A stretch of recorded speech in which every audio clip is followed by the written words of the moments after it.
بسم اللہ الرحمن الرحیم۔ کتاب پیراسائیکالوجی، مصنف حضرت خواجہ شمس الدین عظیمی۔ اللہ اور آدم۔ جذبات کے اندر رہتے ہوئے تقاضے پورے کرنا جبلت ہے، اور جذبات اور حواس کو الگ الگ سمجھنا اور جذبات اور حواس کے مفہوم سے باخبر ہونا خودآگاہی ہے۔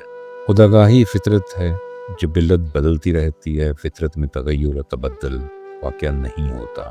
اللہ کریم نے جس چیز کو جس فطرت پر پیدا کر دیا ہے، اس میں تبدیلی واقع نہیں ہوتی۔ انسان کو دوسرے حیوانات اور دوسری مخلوقات سے ممتاز کر کے اللہ نے علم کی صفات کا علم عطا فرمایا ہے، یعنی اللہ نے اپنی یکجائی صفات آدم کو سکھا دی۔ یکجائی صفات سے مراد یہ ہے کہ اللہ کریم نے جس حد تک اور جس قدر مناسب سمجھا، آدم کو اپنی تخلیقی صفات کا علم عطا کر دیا۔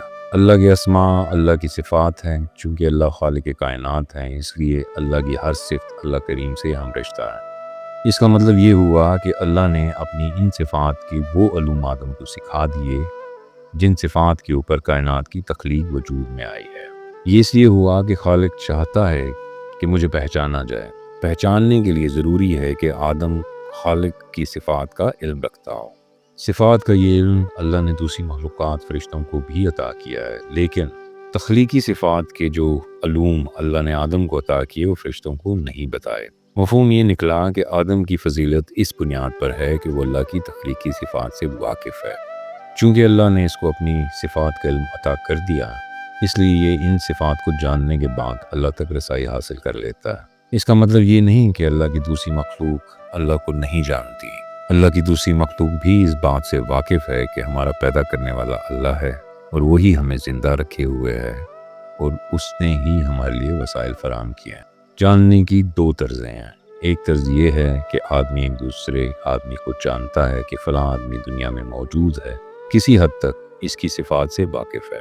دوسرا آدمی اس آدمی سے متعارف ہے اور اس کی قربت بھی حاصل ہے۔ قربت کی وجہ سے وہ اس کو دیکھتا بھی ہے، اس کی بات بھی سنتا ہے، اور اس کے سامنے اپنی معروضات بھی پیش کرتا ہے۔ تمام مخلوق پہلی طرز سے واقف ہے، مگر مخلوق آدم چونکہ اللہ کی صفات کا علم رکھتی ہے، اس لیے وہ اللہ سے قربت حاصل کر کے اللہ کا عرفان حاصل کر لیتی ہے۔ عرفان سے مراد محض لفظی عرفان نہیں ہے۔ عرفان سے مراد یہ ہے کہ اسے اس بات کا یقین حاصل ہو جاتا ہے کہ میں مخلوق ہوں اور مجھے پیدا کرنے والا اللہ میرا خالق ہے، اور اس یقین کے بعد وہ اللہ کو دیکھتا ہے، اللہ کی آواز سنتا ہے، اللہ کو محسوس کرتا ہے، اللہ سے گفتگو کرتا ہے۔ اللہ جب اس سے کچھ کہتا ہے تو اس کی گفتگو سن کر سرشاری کی کیفیت میں اس کی تکمیل کرتا ہے۔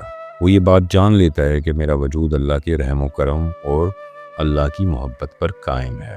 اس کے ذہن میں یہ بات پوری طرح قائم ہو جاتی ہے کہ میری زندگی میں ہر حرکت اور میری زندگی کا ہر عمل اس بنیاد پر قائم ہے کہ مجھے اللہ نے سنبھالا ہوا ہے۔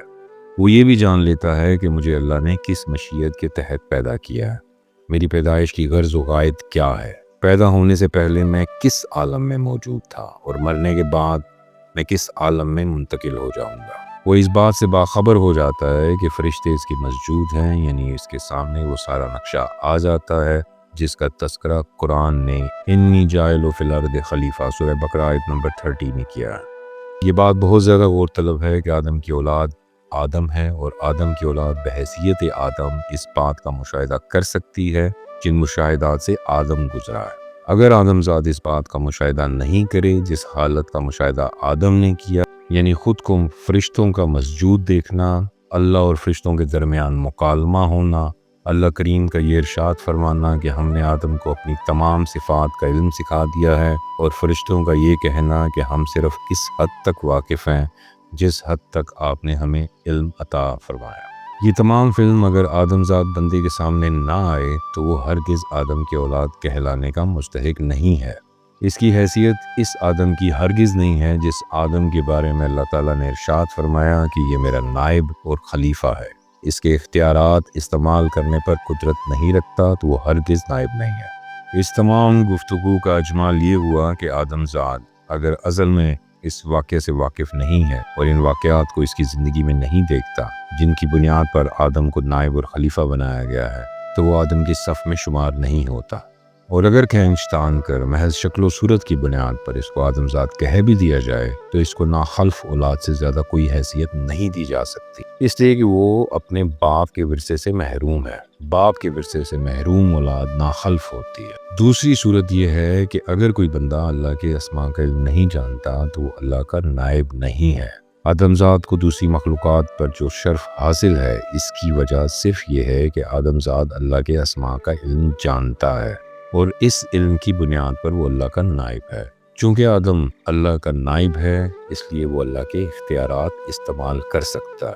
اللہ کے اختیارات بحیثیت خالق کائنات کے وہ اختیارات ہیں جنہیں تخلیقی اختیارات کہا جاتا ہے۔ اللہ تعالیٰ نے اپنے لیے ارشاد فرمایا کہ میں احسن الخالقین ہوں، یعنی میں تخلیق کرنے والوں میں بہترین خالق ہوں۔ یعنی اللہ نے بندوں کو بھی تخلیقی صلاحیتیں منتقل کی ہیں۔ یہ تمام صلاحیتیں وہ اسماء ہیں جن کے بارے میں خالق کائنات نے ارشاد فرمایا وَعَلَّمَ آدَمَ الْأَسْمَاءَ كُلَّهَا، سورہ بقرہ آیت نمبر 31۔ اور ہم نے آدم کو تمام اسماء کا علم سکھا دیا ہے۔ علم الاسماء سے مراد کائنات میں وہ تخلیقی فارمولے ہیں جن تخلیقی فارمولوں سے یہ کائنات وجود میں آئی ہے۔